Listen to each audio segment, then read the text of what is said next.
As of now, when playing Resident Evil Village, our playthrough in House Beneviento was definitely the scariest, creepiest, and most terror-filling section in this game. From the amazing yet haunting setting of the Beneviento estate, to the many puzzles and hallucinations that we experienced while playing as Ethan Winters, and to one of the most unsettling things that we've ever seen in the Resident Evil franchise, the baby monster.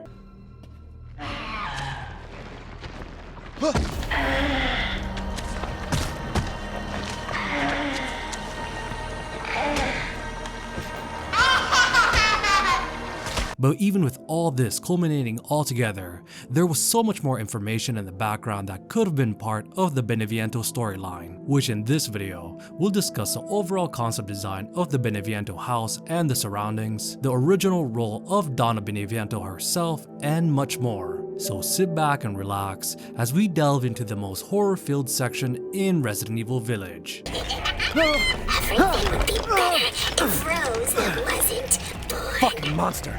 So to begin this video, we can start with the concept art of the Beneviento house, the characters, and the darker storyline that never made it to the final version of RE Village, which we can take a look at the estate first, with the developer stating that not much has changed from the overall design and outlook of the environment, claiming that they just wanted to take a lot of care making a high quality design of this area, which is perfect for the more survival horror aspect section of this game, giving us players a very ominous and isolated section of the village, but at the same time looking picturesque in the setting, with the house itself settled right next to a beautiful outlook of a waterfall, which on a quick note, there was a darker concept in the original storyline using the waterfall as an important story background to the Beneviento family, but we'll delve into that shortly. Anyways, even with the amazing yet haunting aesthetic of the Beneviento estate, we have to talk about its isolation within the region of the village, and how that deals with our gameplay and pacing of our playthrough.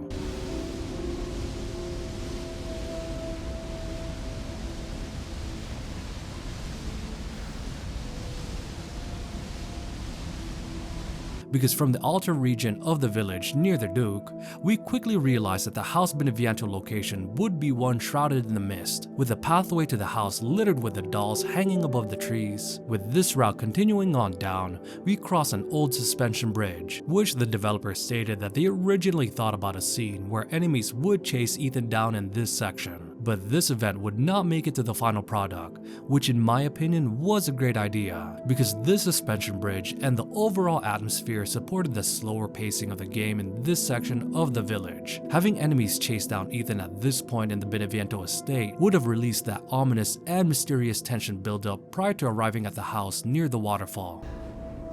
Rose feels different.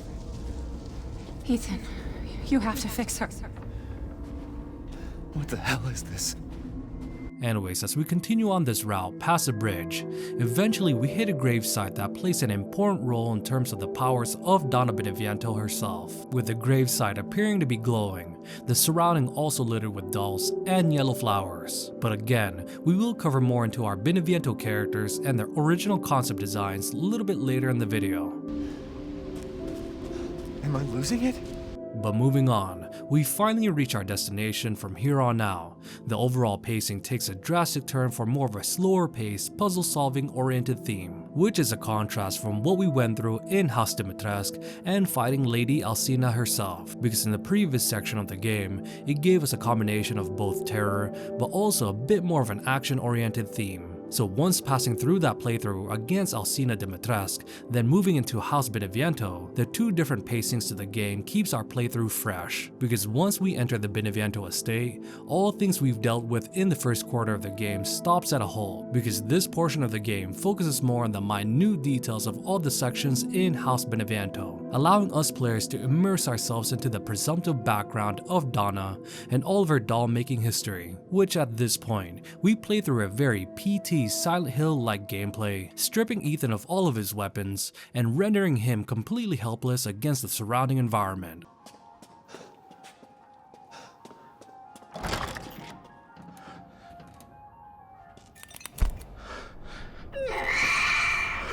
I've been waiting for so long.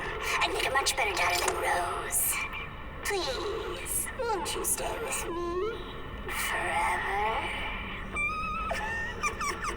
What? Wait, where's my gun?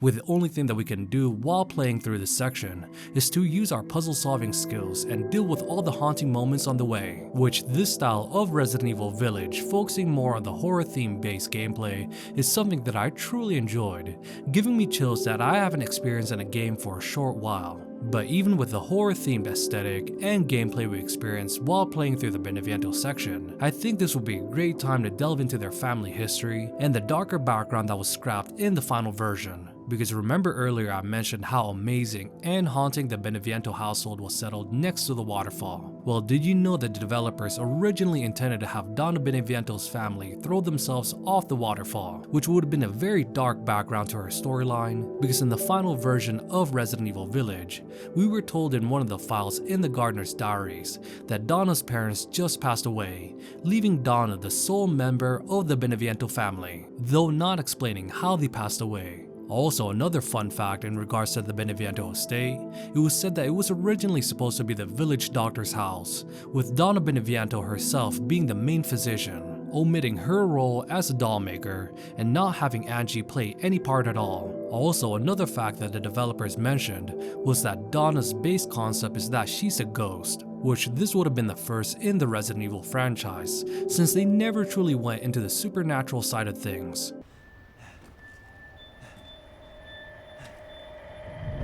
Don't leave. I can't let you. Anyways, another storyline we need to cover is Donna Beneviento herself and how she uses her powers to cause hallucinations to her victims. This includes the projections that Ethan Winters experiences and the terrifying baby monster inside the Beneviento house. Because as we know, Donna Beneviento's power stems from the gift that Mother Miranda gave her, called the Cadeau parasite. This allowed Donna to secrete a pheromone that could control the yellow flowers that we saw on the way to the Beneviento household, or any flowers infected with the mutomycete, because these flowers would release their infected pollens, and those in the proximity would suffer many hallucinatory effects, with examples would be the Beneviento gardener, stating that he saw his dead wife when being near the yellow flowers, but in Ethan Winters' case, he would suffer from a vision of Mia, and many more unsettling things during this section of the game, because on top of the slower gameplay mechanics and pace, we encounter one of the most spine-chilling monsters we've encountered in Resident Evil, the baby monster.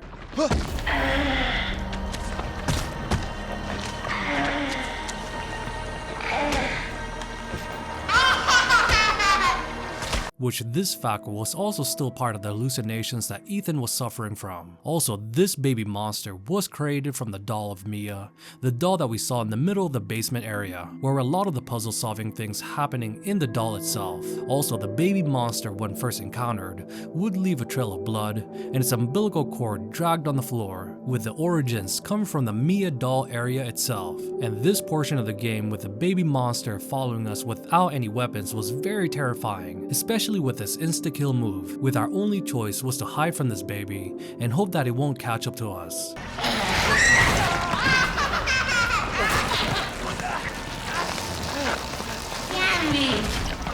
Also, as a quick side note, this doll that the baby monster came from was a replica of Mia. It even has a bullet mark that was caused by Chris Redfield. Anyways, since we are in the subject of dolls, the developers made the contrasting concept of Angie to Donna's darker outfit, with Angie's design stemming from a wedding dress, and her face a reflection of the sun and moon crest of the Beneviento symbol. This of course would also correlate with Donna's face as well, but to the context that we see with the mutated portion of her face due to the Cadeau parasite that Mother Miranda gave her. Also, it was stated in the final version of Resident Evil Village that Angie was created by Donna's father before his passing. This was due to Donna's isolating herself from other people due to the scar that she had across her face, though this was omitted in the portrait of her and Angie in the main hall of her house, depicting Donna to be fair looking without any scars or the mutated portion of her face. So with all that covered, the dark backstory, the isolation of Donna, and the creation of Angie, how does this result in the boss fight against Donna herself? Because during our gameplay, this results in a terror-filled hide-and-seek section between Ethan and Angie, with our sole motive is to try to find Angie as soon as possible, because if we linger too long in one particular area, this could happen to you.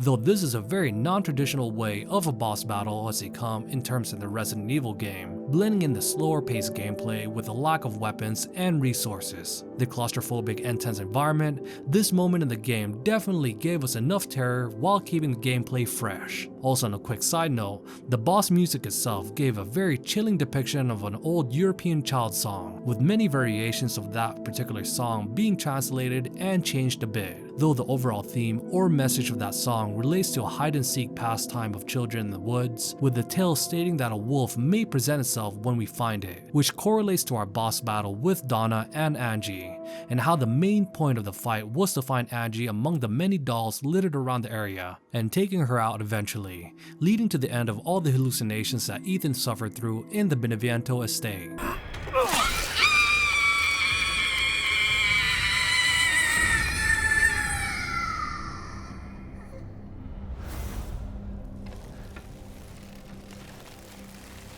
It's over.